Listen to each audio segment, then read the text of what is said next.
नमस्कार प्रिय दर्शकों, हाजिर हूं मैं 21 जुलाई 2025 आज आपके पूरे दिन का हाल लेकर, यानी दैनिक राशिफल लेकर।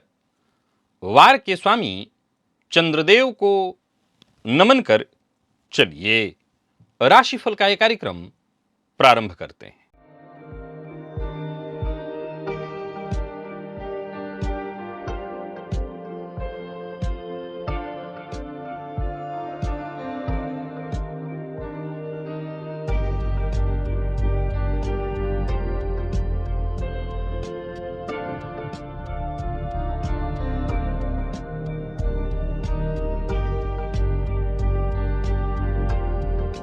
बात करेंगे सबसे पहले आज के पंचांग की। आज सोमवार है, श्रावण मास कृष्ण पक्ष की आज एकादशी तिथि है, जो प्रातःकाल 9:38 तक है और इसके पश्चात द्वादशी है। रोहिणी नक्षत्र रात्रि 9:07 तक और इसके पश्चात मृगशिरा नक्षत्र है। वृद्धि योग बालवकरण है। बात हुई पंचांग की। चंद्रमा आज वृषभ राशि में रहेंगे और अभिजित मुहूर्त का समय दिन में 11:38 से दोपहर 12:31 तक का होगा। वहीं राहुकाल प्रातः 7:30 बजे से 9 बजे तक। जैसा कि आप सभी जानते हैं, कोई भी नया और शुभ कार्य, जिस कार्य से चिरकाल तक लाभ लेना हो, ऐसे प्रत्येक कार्य को अभिजित मुहूर्त में प्रारंभ करना चाहिए। ये अभिजित मुहूर्त हरिकवती प्रिय है। राहुकाल में कोई भी नया कार्य प्रारंभ नहीं करना चाहिए। प्रिय दर्शकों, आज पूरे दिन और रात सर्वार्थ सिद्धि योग है। आप जानते हैं इस योग का महत्व। कोई भी कार्य सर्वार्थ सिद्धि योग में प्रारंभ किया जाए, वो कार्य शीघ्र ही सिद्धि प्रदायक होता है। और आज श्रावण मास का दूसरा सोमवार है। भोलेनाथ को प्रिय, अत्यंत प्रिय ये सावन का महीना और उसमें भी प्रिय सोमवार का दिन। मेष से लेकर मीन राशि पर्यंत प्रत्येक राशि के जातक किस तरह से आज आशुतोष बाबा भोलेनाथ को प्रसन्न करें, कौन सा द्रव्य उन पर अर्पित करें जिससे भोलेनाथ की विशेष कृपा उनको मिल सके, ये हम जानेंगे आगे राशिफल में। और आज कामदा एकादशी व्रत भी है। ज्योतिष और तंत्र में साधना का विशेष महत्व है। कई ऐसी साधनाएं हैं जिन्हें हम रात्रि में करते हैं, रात्रि साधना के रूप में। तंत्र साधना अत्यंत शक्तिशाली और संवेदनशील होती है, हम सभी जानते हैं। लेकिन कई बार कुछ ऐसी साधनाएं हैं, विशेष करके जो रात्रि में की जाती हैं, उन्हें करते हुए आपको यह ध्यान रखना होगा कि आपकी जन्म कुंडली में आज मैं जिन योगों की चर्चा करने वाला हूं, ये योग न हो। क्योंकि अगर ये योग हैं और आप संपूर्ण जानकारी के अभाव में प्रयोग कर रहे हैं, तो संभव है ये प्रयोग आपके लिए गंभीर परिणाम देने वाले बन सकते हैं। आज का दिव्य महाप्रयोग बेहद ज्ञानवर्धक है और इसे आप अपनी जन्म कुंडली में एक बार अवश्य आजमा करके देखिए। तो दिव्य महाप्रयोग की बात करेंगे, लेकिन उससे पूर्व बात कर लेते हैं ग्रह स्थितियों की। शुक्र और चंद्रमा युति बनाकर वृषभ राशि में संचरण कर रहे हैं। गुरु मिथुन में है, सूर्य और बुध, जहां बुध वक्र हैं, कर्क में है। मंगल केतु की युति सिंह में, राहु कुंभ में, शनिदेव वक्र अवस्था में मीन में। यह है ग्रह स्थिति। प्रिय दर्शकों, गोचर कुंडली में चंद्रमा आज स्वयं के नक्षत्र में संचरण कर रहे हैं। तो स्वयं के नक्षत्र में संचरण करे चंद्रमा और दिन किसका है? तो चंद्रमा का ही सोमवार। आपको किस तरह से ये प्रभावित करने वाले हैं? कौन सी राशियां हैं जिनके लिए आज का दिन बेहद खास सिद्ध होने वाला है? और कौन सी राशियां हैं जिन्हें आज बेहद सावधान रहने की आवश्यकता है? कौन सी राशियां हैं जिन्हें अपने सभी नए कार्य आज प्रारंभ कर लेने चाहिए? और कौन सी राशियां हैं जिन्हें अपने नए कार्य प्रारंभ करने से आज बचना चाहिए? मेष से लेकर मीन राशि पर्यंत प्रत्येक राशि के जातकों के लिए किस ग्रह के विशेष प्रभाव में रहने वाले हैं आप? कौन सा वो स्नान है, कौन सा वो दान, कौन सा वो उपाय है जिसे करके आप आज इस दिन को श्रेष्ठ बना सकते हैं? इन सभी विषयों पर चर्चा आगे हम राशिफल में करेंगे। तो यह है ग्रह स्थिति। इन्हीं ग्रह स्थितियों के आधार पर आज मैंने आपके पूरे दिन का हाल तैयार किया, यानी दैनिक राशिफल तैयार किया है। वो नए दर्शक जो मेरे इस राशिफल के कार्यक्रम को आज पहली बार देख रहे हैं, उनके लिए बता दूं, यह राशिफल आपके जन्म राशि के आधार पर है। यानी आपकी जन्म कुंडली में चंद्रमा जिस राशि में बैठे हैं वही आपकी जन्म राशि है। अगर आप अपने जन्म राशि के बारे में नहीं जानते तो फिर आप अपने प्रचलित नाम राशि के आधार पर इस राशिफल को देख सकते हैं। सबसे पहले बात कर लेते हैं मुहूर्त की।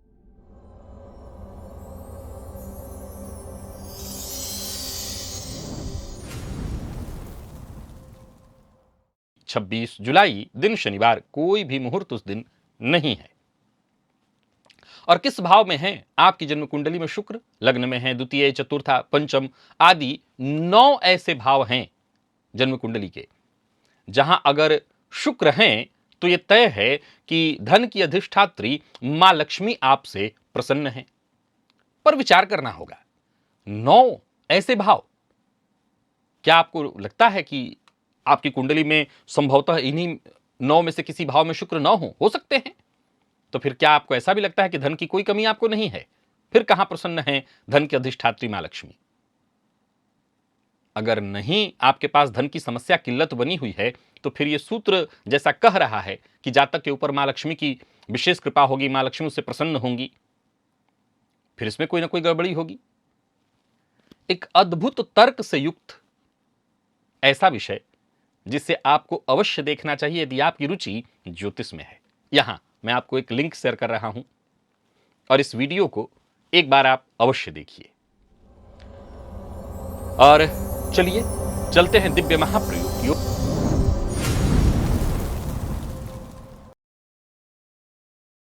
और साथ ही साथ जैसा मैंने कहा कि आज सभी राशि के जातक, मेष से लेकर के मीन पर्यंत प्रत्येक राशि के जातकों को आपको अपने राशि के अनुसार कौन सा द्रव्य भोलेनाथ पर अर्पित करना है जिससे भोलेनाथ की विशेष कृपा आपको मिल सके, ये आगे हम राशिफल में जानेंगे। चलिए चलते हैं दिव्य महाप्रयोग की ओर।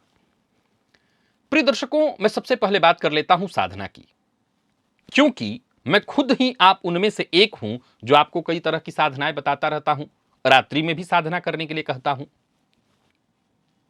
अब आज अगर मैं ये कहता हूं और इनमें से कोई योग आपकी कुंडली में निकल रहा है तो इसका मतलब मैंने गलत जानकारी पूर्व में दी है। प्रिय दर्शकों, सबसे पहले बताना चाहता हूं, आमतौर पर मैंने आज तक कभी ऐसी कोई उग्र साधना नहीं आपको बताई है जिससे करके आपको नुकसान हो सके। यह पहला नंबर 1 है। नंबर 2, अगर मैंने उग्र देवियों की भी साधनाएं बताई हैं, जैसे मां मातंगी की बताई हैं, छिन्नमस्ता की बताई हैं, मां भुवनेश्वरी की बताई हैं, तो ये उग्र देवियां भी हैं। भटुक भैरव का मैंने बताया, भैरव जी की साधना मैंने आपको बताई है, हनुमान जी के भी प्रयोग मैंने बताए हैं। अब सवाल उठता है, भगवान नृसिंह के प्रयोग बताए, उनसे उग्र कौन है? तो उग्र प्रयोग भी मैंने बताए हैं आपको। लेकिन अगर आप मेरे दर्शक हैं तो ये बात जानते हैं कि हर प्रयोग के साथ ये बात मैं साथ साथ जोड़ते चलता हूं और बताते चलता हूं कि प्रयोग कैसा होना चाहिए। तो जो भी हमने मंत्र जपा इत्यादि सब परमात्मा को अर्पित कर दिया जब हमें जरूरत हो, क्योंकि मैं हमेशा एक लाइन कहा करता हूं कि अगर मांगेंगे तो भगवान को छोटा बना देंगे। हम जब ये कहते हैं कि बच्चे से भी पूछा जाए वो कह देगा कि भगवान कहां, तो हमारे भीतर हैं। तो जो भगवान हमारे भीतर हैं, क्या उनको ये नहीं पता कि इसको क्या चाहिए? और जब हमारे भीतर ही भगवान है, उनको पता है कि हमें क्या चाहिए, फिर उनसे मांगना कैसा? तो मैं आज तक जितने भी प्रयोग आपसे कराए हैं मैंने वो यही उद्देश्य रख करके कराया है कि हम किसी का नुकसान तो बिल्कुल करना ही नहीं। यहां तक कि आपको गौर होगा कि मैं जब बगलामुखी का भी प्रयोग बताता हूं तो सिर्फ यही कहता हूं, मां मुझे विजय दो, सही गलत का निर्णय तुम करो, मैं जजमेंट नहीं करूंगा कि किसी को कुछ हो जाए, किसी को नुकसान हो जाए, ये मेरा काम नहीं है। और मैंने कई सारे उदाहरण दिए हैं, इसलिए मैं कह सकता हूं कि मैंने रात्रि के जो प्रयोग आपको बताए हैं वो इस उद्देश्य से बताए हैं कि वो सात्विक हों। क्योंकि ये याद रखना है आपको हमेशा कि देवियां एक ही हो सकते हैं। जैसे अगर 10 महाविद्या में से कोई एक देवी है, अगर वो ऐसी देवी हैं जहां उग्र हैं, या भैरव जी की ही साधना या भगवान नृसिंह की, लेकिन इसका यह मतलब नहीं कि वो सात्विक देवता नहीं, उनकी सात्विक आराधना भी है। तो आप निश्चिंत होकर के उन प्रयोगों को अगर किए हैं और आगे भी मैं बताऊंगा तो आप कर सकते हैं। परंतु आज का विषय है क्या? प्रिय दर्शकों, आज का विषय है कई ऐसी उग्र साधनाएं हैं जिन्हें हम आमतौर पर अपनी सुरक्षा के साथ साथ दूसरों पर अटैक करने के उद्देश्य से भी करते हैं। कई ऐसी साधनाएं बताई गई हैं तंत्र शास्त्र में कई ऐसी साधनाएं बताई गई हैं जो जब हम करते हैं तो अपनी रक्षा तो ठीक है, पर साथ ही साथ कई बार इसे अपने प्रतिद्वंदी, अपने सामने वाले पर हम अटैक करने के लिए भी करते हैं। और अगर ऐसा प्रयोग आप कर रहे हैं, तब फिर आपको अपनी कुंडली में ये ग्रह योग देख लेना होगा, क्योंकि ऐसा ग्रह योग अगर पाया जाता है तब उसका क्या दुष्परिणाम हो सकता है, यह आपको समझना होगा। ये नंबर 1 पॉइंट। अब सवाल उठता है कि अगर इनमें से कोई ग्रह योग आपकी कुंडली में बन रहा है तो क्या आपको रात्रि साधनाएं करनी ही नहीं चाहिए, कभी एकदम छोड़ देना? नहीं, ऐसा नहीं है। अगर आपको कोई ऐसा गुरु मिल जाता है जो कहता है कि हां, मैं बताता हूं कैसे कैसे करना है, किस विधि से करना है, किस तरह से करना है, क्या प्रक्रिया है, हां, बड़े प्रेम से करिए। यह नियम कहता है कि इस तरह के योग होने पर जातक अपने मन से रात्रिकालीन साधनाएं और विशेष करके तांत्रिक साधनाएं ना करें। चलिए चलते हैं सूत्र की ओर। प्रिय दर्शकों, जन्म कुंडली में केतु और चंद्रमा की युति हो किसी भी भाव में, विशेष करके अष्टम, पंचम, लग्न, ऐसे किसी भाव में अगर केतु और चंद्रमा की युति है तो बिना उचित गुरु के सलाह और गुरु के निर्देशन, गुरु के निरीक्षण में अगर जातक कोई रात्रि साधना करता है, तंत्र साधना करता है, तो संभव है कि वो मानसिक रूप से अस्थिर हो जाए। भ्रम और डर उसके जीवन काल में उसका एक अंग बन जाए। फिर से समझ लीजिए कि चंद्र केतु की युति वैसे ही मानसिक रूप से जातक को परेशान करती है, अशांति दे देती है। अब ऐसा जातक जब कोई ऐसी उग्र साधना रात्रि में बिना किसी गुरु के देखरेख में, सही जानकारी के बिना करेगा, तो बहुत हद तक संभव है कि वो विक्षिप्त भी हो जाए। जन्म कुंडली में राहु और शनि की युति हो, विशेष करके तृक भाव 6, 8, 12 में अथवा चतुर्थ में, और ऐसा जातक, अथवा युति या दृष्टि संबंध हो तब भी चलेगा, ऐसा जातक रात्रिकालीन कोई साधना करता है और बिना किसी गुरु के निरीक्षण में करता है, तो उसके जीवन काल में तमाम परेशानियां दिखाई पड़ने लगेंगी। भयानक स्वप्न, दुर्घटना, मानसिक असंतुलन बिगड़ने जैसा खतरा। हां, गुरु की देखरेख में करता है तो कोई चिंता की बात नहीं है। चंद्रमा यदि जन्म कुंडली के अष्टम में हो, ऊपर से विशेषकर नीच के हो, ऐसा जातक रात्रि की कोई साधना करता है, तंत्र साधना करता है, तो उसकी जो ऊर्जा है, मानसिक ऊर्जा, वो असंतुलित हो जाएगी और यह भी गंभीर मानसिक परेशानियां, विक्षिप्तता की स्थिति उत्पन्न करने वाली है। और जन्म कुंडली के पंचम में राहु या केतु हैं, जातक को साधना के दौरान ही, ये जो हमेशा एक बात ध्यान रखना होगा, ये विषय हालांकि विषय से भटक जाएगा, लेकिन आपको ये बात जरा समझना होगा। मान लीजिए आप एक ऐसे विद्यार्थी हैं जो बहुत अच्छा पढ़ने वाला है, बहुत बुद्धिमान है। एक सामान्य सा रूल है कि उस विद्यार्थी को सभी स्वीकार करना चाहेंगे। जो पढ़ने में बहुत तेज हो, मेहनती हो, उस विद्यार्थी को कौन गुरु होगा जो नहीं चाहेगा कि इसको हम लेकर अपने पास रखें, ये हमारा शिष्य बने, हमारा नाम रोशन करे। तंत्र के क्षेत्र में जब आप साधना करते हैं तो शक्तियों के मामले में भी ये है, जो थोड़ी सामान्य कोटि की शक्तियां हैं, सब यहीं विचरण कर रहे हैं। हमेशा याद रखिए, ये तत्व के रूप में सब विचरण कर रहे हैं। जब आप किसी साधना विशेष में लगते हैं तो उन्हीं तत्व को आकर्षित करते हैं, वो आपसे जुड़ता है।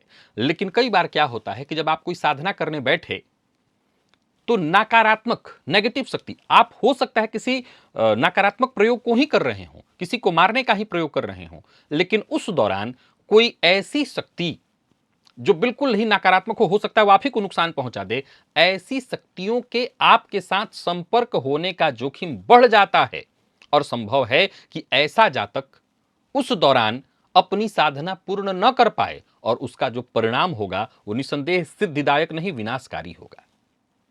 लग्न में राहु की स्थिति हो तो भी जातक को साधना के दौरान नकारात्मक शक्तियों का उसके संपर्क में आना बेहद स्वाभाविक हो जाता है। लग्न वाला ये जो राहु का सूत्र है, ये तो आप आजमा लीजिएगा। आप कभी भी कोई साधना करेंगे तो तीव्र आपको उस साधना का प्रभाव महसूस होने लगेगा, खुद के ऊपर महसूस होने लगेगा। और हमेशा ये याद रखिएगा, बहुत ध्यान से बात समझ लीजिए, हम जब कोई सात्विक साधना करते हैं तो उसका ये प्रभाव जो है वो इतनी आसानी से समझ नहीं आता। इसका मतलब वो प्रभाव नहीं होता, नहीं, प्रभाव तो उसी क्षण हो जाता है। जैसे ही हम कोई पूजा पाठ करते हैं, प्रभाव उसी क्षण हो जाता है। लेकिन सात्विक, हमेशा याद रखिए कि हमें महसूस क्या होता है, हमें महसूस वो चीज होता है जो तीव्र हो, जिसका असर तीव्र हो। जिस चीज का असर तीव्र न हो वो हमें कभी महसूस नहीं होता।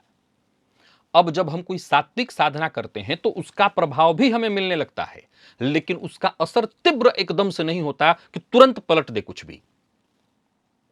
और तुरंत पलटने वाला जब असर न हो तो हमें पता नहीं चलता, जबकि ये नकारात्मक जो शक्तियां हैं वो तुरंत उलट पुलट करती हैं, तो वो तुरंत अनुभव में आ जाता है। फलतः ऐसी स्थिति अगर आपकी कुंडली में है तो आपको गुरु की उपस्थिति में ही, विशेष करके रात्रिकालीन, दिन में आप कोई भी साधना कर सकते हैं, रात्रिकालीन साधना आपको करनी चाहिए। अगर गुरु नहीं है, कोई मार्गदर्शक नहीं है जो आपको सुरक्षा कवच बताए कि किस तरह से आपको ये साधना करनी है जिससे आप सुरक्षित रह सकें, आपके प्रत्येक साधना के चरण को दिशा न दे, तो फिर आप संभव है किसी नकारात्मक शक्ति के प्रभाव में आ जाएंगे और वो शक्ति देर सवेर आपको नुकसान पहुंचा सकती है। तो आगे से अगर आप कोई रात्रि साधना कर रहे हैं, रात्रिकालीन साधना कर रहे हैं, तो ये बात जरूर ध्यान रखें, अगर आपकी कुंडली में ये ग्रह योग है, अगर नहीं है फिर बड़े मजे से आप करिए, कोई दिक्कत नहीं। अगर ये ग्रह योग है तो आपको सावधानी बरतनी होगी। चलिए चलते हैं राशिफल की ओर, बात करेंगे राशियों के क्रम में। पहली राशि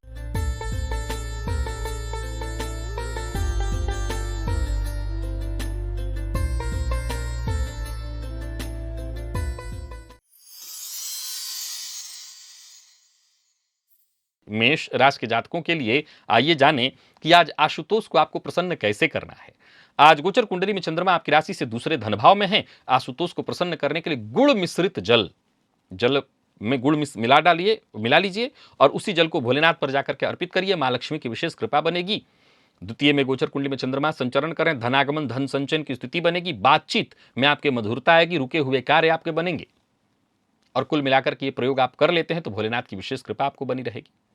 कार्य क्षेत्र में अगर कोई विवाद इत्यादि हो गया था तो उससे भी आपको राहत मिल जाएगी और जो भी काम करिए पूरे प्लानिंग के साथ करिए। किसी साझेदारी वाला काम में जहां विशेष करके आपको किसी कागजात पर हस्ताक्षर करना है तो हस्ताक्षर करने से पहले कागजात को भली भांति पढ़ लीजिएगा। व्यापारियों को व्यापार में सफलता मिलने वाली है। परिवार के मध्य धन संबंधी यदि कोई समस्या या परेशानी थी तो वो दूर होगी। विवाद से आज जितना हो सके बचने का प्रयत्न करिए। विवाद आज आपके हित में नहीं है। जीवन साथी का साथ मिलेगा, जीवन साथी के साथ संबंध में मधुरता आएगी। प्रेमियों के लिए भी दिन अच्छा है, प्यार का इजहार करना चाहते हैं तो कर सकते हैं। और विद्यार्थियों की बात करूं तो विशेष करके जितने भी मैनेजमेंट फील्ड के विद्यार्थी हैं उनको आसानी से सफलता मिलने वाली है। स्वास्थ्य के दृष्टिकोण से देखें तो कोई विशेष परेशानी नहीं है। लकी अंक 5 और लकी कलर आपके लिए आज केसरिया है और निवेश इत्यादि करते हैं तो करें। वृषभ के जातकों की बात कर लें तो गोचर कुंडली में चंद्रमा का आपकी राशि पर संचरण है। आज भोलेनाथ की आराधना आपको कैसे करनी है। सावन माह का दूसरा सोमवार आपको दूध में मिश्री, शक्कर नहीं मिश्री डालना है और वही दूध जाकर के भोलेनाथ पर अर्पित करना है। गोचर कुंडली में आपकी राशि पर चंद्रमा का संचरण है। कोई बड़ी जिम्मेदारी कार्य क्षेत्र में आपको मिलने वाली है। कुल मिलाकर के दिन अच्छा बीतेगा। सोचे हुए काम पूर्ण होंगे और वक्त से पहले पूर्ण होंगे। आसपास के लोग आपके काम की तारीफ करेंगे। अचल संपत्ति से संबंधित कोई कार्य कर रहे हैं तो उसमें भी आपको सफलता मिलेगी। कोई बड़ा परिवर्तन करना चाहते हैं तो कर सकते हैं। किसी से मुलाकात इत्यादि करनी है तो वो भी कर सकते हैं। बातचीत से एक हद तक आपकी परेशानी दूर हो जाएगी। परिवार के सदस्यों का सहयोग मिलेगा। संतान पक्ष से भी सहयोग मिलेगा। व्यापारियों के लिए आज का दिन बहुत अच्छा है और कोई बड़ा निवेश इत्यादि करना चाहते हैं तो कर सकते हैं, पर जोखिम भरा कोई कार्य ना करें। जोखिम भरे कार्य को करने से आपको बचना चाहिए। जीवन साथी का भरपूर सहयोग मिलेगा। अविवाहित हैं तो विवाह का प्रस्ताव आएगा और आईटी फील्ड के विद्यार्थियों के लिए आज के दिन को मैं बहुत अच्छा कहूंगा। स्वास्थ्य के मामले में जरूरी चेकअप इत्यादि जो हो कर लीजिएगा। मौसमी बीमारी से जूझ रहे हैं तो थोड़ा ध्यान दीजिएगा। लकी अंक आपके लिए आज 8 है और लकी कलर आपके लिए आज सफेद। निवेश आप करें।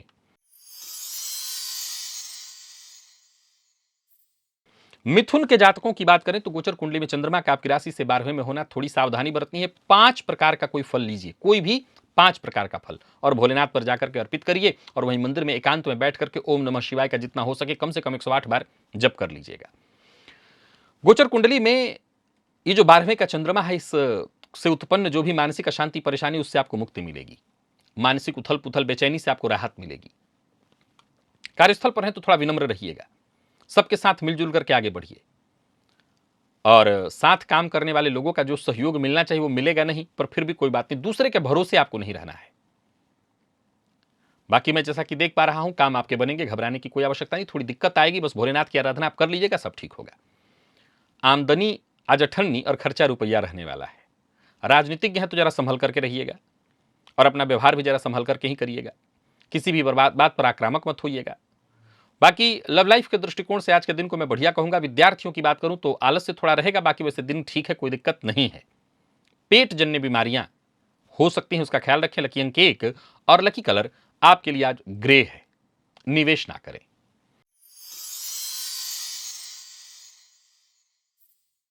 बात कर्क की कर लेते हैं। गोचर कुंडली में चंद्रमा का राशि से आपके आज एकादश भाव का संबंध बना हुआ है। आज जल लीजिए, जल में सफेद तिल डालिए और यही सफेद तिल मिश्रित जल भोलेनाथ पर अर्पित करिए। एकादश का चंद्रमा आपके लिए बढ़िया हो जाएगा और हर क्षेत्र में संतान, शिक्षा, व्यापार, रोजगार, हर क्षेत्र में सफलता आपको मिलेगी। कोशिश आपकी सफल होगी। अपने ज्ञान, अपने विचार, अपने बुद्धिमत्ता के दम पर आप मान सम्मान हासिल करेंगे। कुल मिलाकर के दिन सफलता प्रदायक है, पर अपनी गुप्त बातें हर किसी से शेयर मत करिए, इससे आपको नुकसान हो सकता है। नौकरी पेशा व्यापारी वर्ग दोनों के लिए आज के दिन को मैं बढ़िया कहूंगा। व्यापारियों को व्यापार में फायदा मिलने वाला है, बस इतना ध्यान रखिए आज के दिन को व्यर्थ बर्बाद मत करिए। जीवन साथी से किसी बात को लेकर के अनबन है तो अनबन दूर होने वाली है। विद्यार्थियों को मेहनत के अनुकूल सफलता मिलेगी और स्वास्थ्य के दृष्टिकोण से देखें तो स्वास्थ्य में भी कोई विशेष परेशानी नहीं है। हाँ, मामूली मानसिक तनाव संभव है। लकी अंक 2 और लकी कलर आपके लिए आज क्रीम है। निवेश करें। सिंह के जातकों का भाग्य भी बुलंद दिखाई पड़ रहा है। गोचर कुंडली की स्थिति आपके पक्ष में। किसी सामाजिक कार्यक्रम का हिस्सा बन रहे हैं तो आपके लिए दिन अच्छा है। मान सम्मान में आपकी वृद्धि होगी। आज सभी सिंह राशि के जातक एक उपाय करें। आपको भोलेनाथ की विशेष रूप से आराधना करनी है। सावन माह का आज दूसरा सोमवार। आज आपको केसर मिश्रित जल भोलेनाथ पर अर्पित करना है, अभिषेक करना है। इससे आपके मान सम्मान, प्रतिष्ठा, पद प्रतिष्ठा में वृद्धि होगी। धन आगमन से लेकर के धन संचयन तक सब कुछ अच्छा होगा। करियर में कोई बड़ा बदलाव चाहते हैं तो भी कर सकते हैं। योजनाएं आपकी सफल होंगी। किसी से मुलाकात इत्यादि करना है तो कर सकते हैं। मकान इत्यादि से संबंधित कोई कार्य करना चाहते हैं, अचल संपत्ति की तलाश कर रहे हैं तो कुल मिलाकर के सारे काम बनेंगे। व्यापारियों को व्यापार में लाभ होगा। कोई बड़ा निवेश इत्यादि करना चाहते हैं तो सावधानी के साथ करिए, पर गलत का साथ मत दीजिए, नहीं तो आप भी गलत सिद्ध हो जाएंगे। जीवन साथी के साथ अगर अनबन है तो बातचीत करके उसको सुधारने का प्रयत्न करिए। विद्यार्थियों की बात करूं तो आज का दिन आपके लिए बहुत अच्छा रहने वाला है और स्वास्थ्य के दृष्टिकोण से देखें तो स्वास्थ्य में भी कोई विशेष परेशानी नहीं है। लकी अंक 2 और लकी कलर आपके लिए आज पीला है। निवेश आप करें। कन्या के जातकों के लिए भी दिन ठीक है, कोई दिक्कत नहीं है। जल में सफेद तिल मिलाकर के भोलेनाथ पर आज अर्पित करिए। इसी से भोलेनाथ का अभिषेक करना है और अपने काम में लग जाना है। उच्चाधिकारियों का पूरा साथ मिलेगा। आपको बस अपना व्यवहार थोड़ा संयमित रखना है। कुछ सीखने की जरूरत है तो सीखिए। आज आपको पिछड़ना नहीं है, आपको हर सब कुछ आना चाहिए। किसी से बातचीत करनी है, कोई मीटिंग इत्यादि है तो कर सकते हैं। बातचीत से तो आप अपने सारे काम पूर्ण करा लेंगे। इनकम में वृद्धि, हालांकि खर्च भी सामान्यता बना रहेगा। व्यापारियों की बात करूं तो व्यापारिक दृष्टिकोण से दिन विशेष है। आर्थिक दृष्टिकोण से आज का दिन बेहद अनुकूल आपके लिए रहने वाला है। जल्दबाजी की कोई आवश्यकता नहीं है और अति उत्साह में आकर के कोई कार्य न करिए, इससे नुकसान हो जाएगा।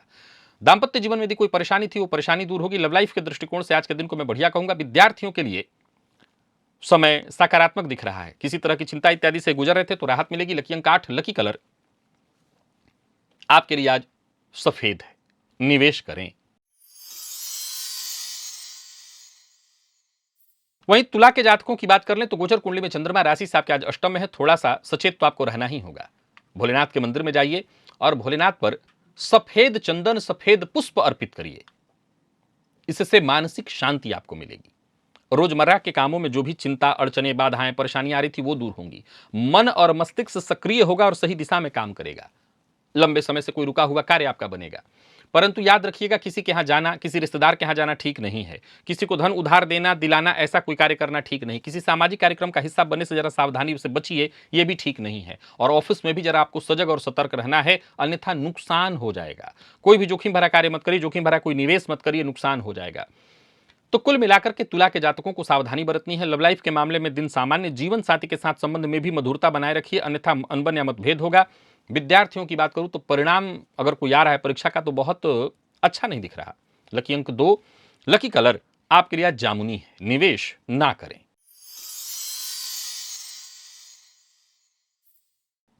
वृश्चिक के जातकों का भाग्य बुलंद है। आज शहद मिश्रित जल भोलेनाथ पर अर्पित करिए और फायदा देखिए। फिर भोलेनाथ की विशेष कृपा आपको मिलेगी। आपके अंदर जबरदस्त ऊर्जा, आत्मविश्वास में आपकी वृद्धि, ऑफिस में जो भी महत्वपूर्ण आपके कार्य हैं वो सब बनेंगे। आपके हाथों ही कोई योजना सफल होने वाली है। कड़ी मेहनत आपकी बनी रहनी चाहिए, अच्छी सफलता आपको मिलने वाली है। औरों का साथ मिलेगा। कोई भी धैर्यपूर्वक काम करे तो आपको सफलता तो मिलेगी ही। लगातार धैर्यपूर्वक आपको काम करना है। और बाकी कुल मिलाकर के आपके अधिकार क्षेत्र में वृद्धि, व्यापारियों के लिए दिन बहुत अच्छा है। योजनाएं आपकी सफल होंगी। कार्य क्षेत्र को लेकर के कोई टेंशन या कार्य क्षेत्र की कोई टेंशन है तो उसे घर मत लाइए, वहीं छोड़ के आइएगा। जीवन साथी का सम्मान करिए, जीवन साथी के स्वास्थ्य का ख्याल रखिए। बाकी मेडिकल फील्ड के विद्यार्थियों के लिए दिन बहुत अच्छा रहने वाला है और आपके स्वास्थ्य में मुझे कोई दिक्कत नहीं दिखाई पड़ती। लकी अंक 8, लकी कलर बादामी। निवेश आप करें। धनु के जातक भोलेनाथ पर भस्म अर्पित करें। भस्म आपको आज भोलेनाथ पर चढ़ाना है, वही आप चाहें तो अपने माथे में भी लगा लीजिएगा। भोलेनाथ की कृपा बनी रहेगी और धैर्यपूर्वक काम करिए, सोचे हुए सारे काम बनेंगे। आज मन बड़ा अस्थिर रहने वाला है तो भस्म अर्पित करिए, परेशानियां कम होंगी। आत्मविश्वास में आपकी वृद्धि होगी। किसी भी तरह के कानूनी दस्तावेज पर हस्ताक्षर ना करिए। प्रेम संबंध के मामले में ठीक ठीक है, बहुत अच्छा नहीं कहूंगा। हालांकि जीवन साथी की बात को जरा समझने का प्रयत्न करिए। व्यापारियों की बात करूं तो अगर पार्टनरशिप में व्यापार है तो यहां भी आपको सावधानी बरतनी होगी। पार्टनर से किसी न किसी बात को लेकर के अनबन होने वाला है। वाहन चलाते समय सावधानी बेहद आवश्यक है। मकान, भूमि, प्लॉट से संबंधित कार्य कर रहे हैं तो यहां भी आपको मेरी यही सलाह रहेगी कि बहुत सावधानी बरतें। और हां, जीवन साथी के साथ कहीं घूमने जाने की सोच रहे हैं तो जा सकते हैं। मेडिकल फील्ड के विद्यार्थियों को अच्छी सफलता मिलेगी। और स्वास्थ्य के दृष्टिकोण से देखें तो स्वास्थ्य के मामले में सिर दर्द की संभावना है या किसी तरह की एलर्जी है तो ध्यान रखिएगा। लकी अंक 2, लकी कलर केसरिया है। निवेश कर रहे हैं तो जानकार की राय से करें। मकर के जातकों के लिए दिन ठीक कहूंगा मैं। आज गन्ने के रस से भोलेनाथ का अभिषेक करिए, उनकी कृपा बनी रहेगी। आत्मविश्वास में आपकी वृद्धि होगी। धन संबंधी मामलों में कोई रुकावट परेशानी आ रही थी वो दूर होगी। आपके दिमाग में जो भी योजनाएं उस पर काम करिए। सरकारी कर्मचारी हैं तो दिन शुभ है। उच्चाधिकारियों का भी पूरा सहयोग मिलेगा। व्यापारियों को व्यापार में फायदा, एक एक करके अपने कदम आगे बढ़ाते चले जाइए, सफलता मिलेगी। पद, मान, सम्मान में वृद्धि। राजनीतिज्ञ हैं तो भी दिन बहुत अच्छा है। कार्यक्षेत्र में उन्नति। लेखन का कार्य कर रहे हैं तो कर सकते हैं। बस जोश में आकर के कोई कार्य मत करिए, होश खो करके कोई कार्य मत करिए। प्रेमियों के लिए दिन शुभ है। जीवन साथी का पूरा साथ मिलेगा। स्वास्थ्य से संबंधित कोई परेशानी थी तो राहत मिलेगी। मसालेदार चीजों का उपयोग नहीं करना है। लकी अंक 1, लकी कलर आपके लिए आज नेवी ब्लू है। और निवेश आप करें। कुंभ के जातकों के लिए भी दिन को मैं साधारणतया ठीक कहूंगा। माता के स्वास्थ्य का ख्याल रखना है। और आज भोलेनाथ का आपको कैसे अभिषेक करना है तो नारियल के जल से, यानी नारियल के भीतर का जो जल होता है वही भोलेनाथ पर अर्पित करना है। मन नियंत्रित होगा, परेशानियां कम होंगी। स्वास्थ्य से संबंधित कोई परेशानी थी वो दूर होगी। जो भी कार्य करिए पूरी शांति के साथ मन लगा करके करिए। और कोई आपके काम पर उंगली उठा दे ऐसा कोई कार्य मत करिए। किसी को नाराज न करें आप। बाकी आपके मन में कोई चिंता, बेचैनी, परेशानी है तो आज भोलेनाथ पर नारियल का जल अर्पित करिए, सारी परेशानी आपकी दूर होगी। अचानक कहीं से कोई खुशखबरी मिलेगी। साझेदारी का कोई कार्य कर रहे हैं तो आपको फायदा मिलेगा, भाग्य अनुकूल होगा। जीवन साथी के साथ कहीं घूमने जाने का प्लान है तो जरूर जाइए। विवाह का प्रस्ताव देने और लेने दोनों के लिए दिन ठीक है। और विद्यार्थियों को शिक्षा के क्षेत्र में सफलता, प्रतियोगी परीक्षा के फील्ड में विशेष सफलता, मैनेजमेंट फील्ड के विद्यार्थियों को आसानी से सफलता। स्वास्थ्य के मामले में भी कोई दिक्कत नहीं है। माता के स्वास्थ्य का बस ख्याल रखना है। लकी अंक 4 और लकी कलर आपके लिए आज सफेद है। निवेश करें। मीन के जातकों का तो कहना ही नहीं, दिन बहुत अच्छा है। भोलेनाथ पर पीला चंदन अर्पित करिए, घी के दिए से उनकी आरती करिए। और बाकी आप मन लगा करके काम करिए, सारी परेशानियां दूर होंगी। दिन बहुत अच्छा है। किसी से मुलाकात करनी है, किसी से बात करनी है, फायदा ही फायदा। सामने वाले को दबाना है वो भी काम आप आज कर सकते हैं। कुल मिलाकर के बस यूं समझ लिए परिस्थितियां आपके पक्ष में है। विद्यार्थियों के लिए दिन बहुत अच्छा है। नौकरी पेशा व्यापारी वर्ग दोनों के लिए दिन अच्छा है। यूं समझ लिए कि फायदा ही फायदा। कोई बड़ा परिवर्तन करना चाहते हैं तो कर सकते हैं। कोई नया कार्य प्रारंभ करना चाहते हैं तो कर सकते हैं। योजनाएं आपकी सफल होंगी। लेन देन से संबंधित कार्य करना चाहते हैं तो कर सकते हैं। जीवन साथी का सम्मान करिए, उनसे अनबन या उनका अपमान मत करिए। विद्यार्थियों के लिए आज का दिन संतुष्टिजन्य है, बहुत अच्छा है। लकी अंक आपके लिए 5, लकी कलर पर्पल है। और निवेश आप करें। तो प्रिय दर्शकों, यथा मेष से लेकर के मीन राशि पर्यंत प्रत्येक राशि के जातकों के लिए आज आपके पूरे दिन का हाल। अभी के लिए बस इतना ही। इजाजत दीजिए, पुनः मुलाकात होगी। तब तक के लिए नमस्कार।